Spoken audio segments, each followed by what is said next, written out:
사랑의 하나님, 주님의 은혜와 하나님의 사랑 감사합니다. 연약한 가운데도 주의 은혜 가운데 서게 하시고 또 말씀을 대할 수 있는 시간을 주신 것 감사합니다.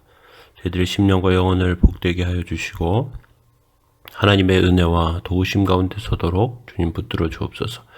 하나님 미움이 아닌 증오가 아닌 사랑과 희생과 헌신의 아름다움이 저희들 삶 가운데 넘치도록 도와주시고 주의 계명을 지키는 심령을 통하여 하나님의 사랑, 하나님의 성령의 놀라운 은혜가 임하게 하여 주옵소서. 이 시간 말씀을 전하는 종을 붙들어 주시고 성도들마다 하나님 지켜 주옵소서. 예수님의 이름으로 기도합니다. 아멘.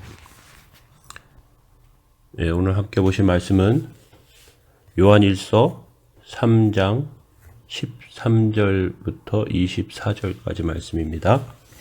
형제들아, 세상이 너희를 미워하여도 이상히 여기지 말라. 우리는 형제를 사랑함으로 사망에서 옮겨 생명으로 들어간 줄을 알거니와 사랑하지 아니하는 자는 사망에 머물러 있느니라. 그 형제를 미워하는 자마다 살인하는 자니 살인하는 자마다 영생의 구속에 거하지 아니하는 것을 너희가 아는 바라. 그가 우리를 위하여 목숨을 버리셨으니 우리가 이로써 사랑을 알고 우리도 형제를 위하여 목숨을 버리는 것이 마땅하니라. 누가 이 세상의 재물을 가지고 형제의 궁핍함을 보고도 도와줄 마음을 닫으면 하나님의 사랑이 어찌 그 속에 거하겠느냐. 자녀들아, 우리가 말과 혀로만 사랑하지 말고 행함과 진실함으로 하자. 이로써 우리가 진리에 속한 줄을 알고 또 우리 마음을 주 앞에서 굳세게 하리니 이는 우리 마음이 혹 우리를 책망할 일이 있어도 하나님은 우리 마음보다 크시고 모든 것을 아시기 때문이라. 사랑하는 자들아, 만일 우리 마음이 우리를 책망할 것이 없으면 하나님 앞에서 담대함을 얻고 무엇이든지 구하는 바를 그에게서 받나니 이는 우리가 그의 계명을 지키고 그 앞에서 기뻐하시는 것을 행함이라. 그의 계명은 이것이니 곧 그 아들 예수 그리스도의 이름을 믿고 그가 우리에게 주신 계명대로 서로 사랑할 것이니라. 그의 계명을 지키는 자는 주 안에 거하고 주는 그 안에 거하시나니 우리에게 주신 성령으로 말미암아 그가 우리 안에 거하시는 줄을 우리가 아느니라. 아멘. 오늘 사랑의 계명과 성령의 내주라는 제목으로 하나님 말씀 나누겠습니다. 사도 요한은 끊임없이 사랑에 대해서 강조합니다. 왜 이렇게 사랑에 대해서 강조하는지 오늘 본문을 통해서 확인할 수 있습니다. 13절에 형제를 사랑하는 것은 우리가 사망에서 옮겨져 생명으로 들어간 증거라고 구원의 증거는 사랑이다 이렇게 말하고 있습니다. 반대로 사망의 증거는 무엇이냐? 15절 말씀을 보시면 그 형제를 미워하는 자마다 살인하는 자니 살인하는 자마다 영생이 그 속에 거하지 아니하는 것을 너희가 아는 바라. 사망의 증거는 미움입니다. 사랑과 미움을 대치해서 말하고 있습니다. 세상 사람들이 그리스도인을 미워하는 것은 이상한 일이 아닙니다. 어둠이 빛을 싫어하는 것은 당연하듯이 그들이 사망 안에 머물러 있다는 증거입니다. 반대로 의에 대한 갈망과 사랑에 대한 실천은 사망에서 옮겨 생명으로 옮겨진 구원받은 증표이자 열매입니다. 그렇기 때문에 사망에 거하는 세상에서 세상 사람들 가운데서 미움받는 것, 성도의 고난은 이상한 일이 아니라는 것입니다. 불의하고 비정한 세상 속에 살면서 성도로서 고민 없이 살 수가 없습니다. 고민 없이 산다면 그것이 더 이상한 것입니다.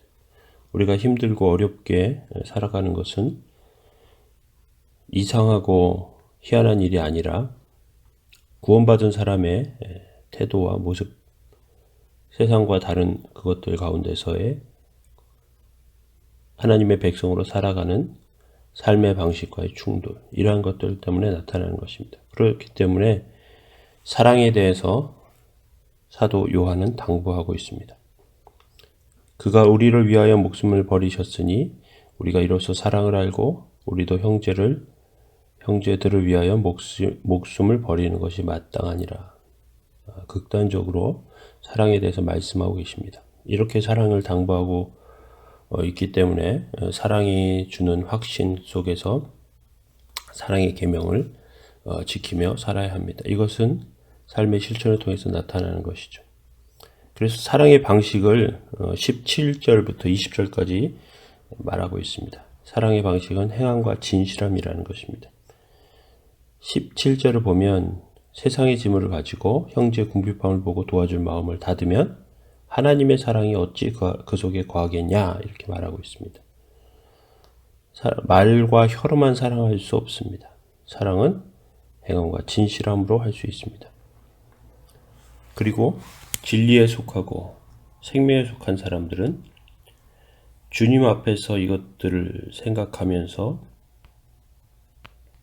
하나님의 뜻과 은혜 가운데 서야 합니다. 예수님이 우리에게 요구하신 사랑은 사랑의 계명을 실천하는 것. 사랑이 없다는 것은 구원받은 성도에게는 있을 수 없는 일입니다.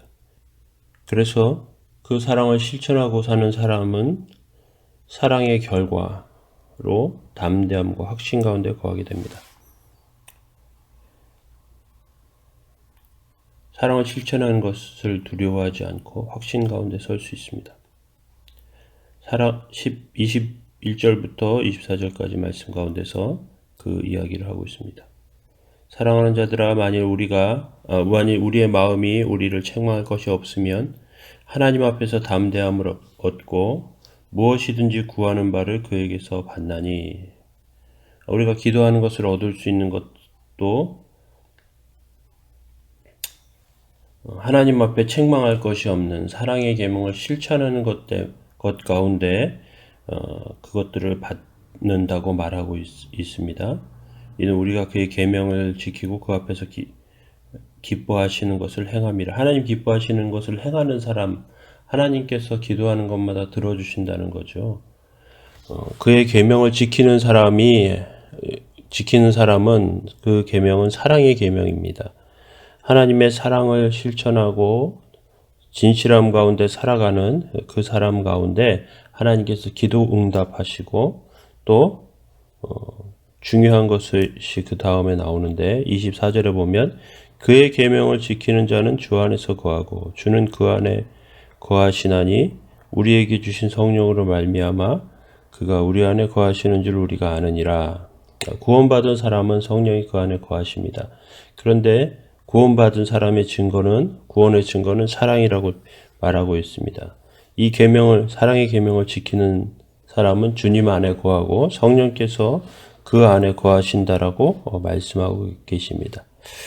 이 계명, 그의 계명은 이것이니 곧 그 아들 예수 그리스도의 이름을 믿고 그가 우리에게 주신 계명대로 서로 사랑할 것이다. 결국 서로 사랑하는 것이 얼마나 중요한지 오늘 본문은 중요하게 우리에게 말씀하고 계십니다.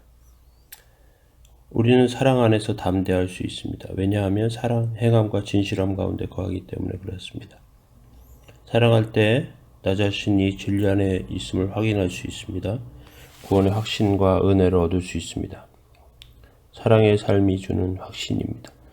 사랑의 실천, 작은 것이지만 끊임없이 밀려오는 의심과 자책 속에서도 우리는 우리의 마음에 하나님의 도우심과 은혜를 더욱더 바라보며 설 수 있습니다. 하나님은 우리를 사랑하십니다. 그리고 우리도 서로 사랑하기를 원하십니다. 사랑이 구원의 증거임을 다시 한번 확인하시고 그 사랑이 성령께서 우리 안에 거하시는 모습 가운데 우리가 간구하는 곳마다 은혜 얻고 응답받게 되는 놀라운 열쇠임을 다시 한번 확인하시기 바랍니다. 그 은혜 가운데 오늘도 거하시기 바라며 주의 이름과 은총 가운데 세워주시기 원합니다. 함께 기도하겠습니다.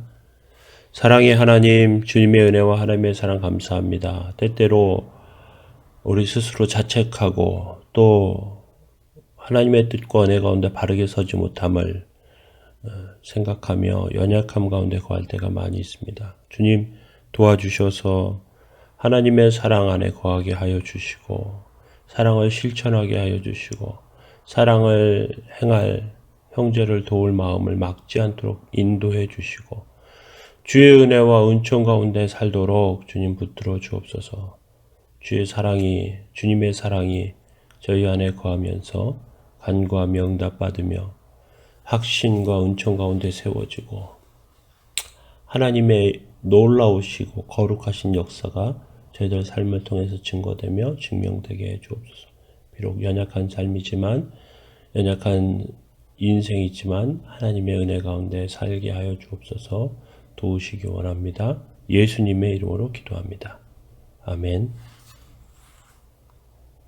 함께 기도하시기 바랍니다.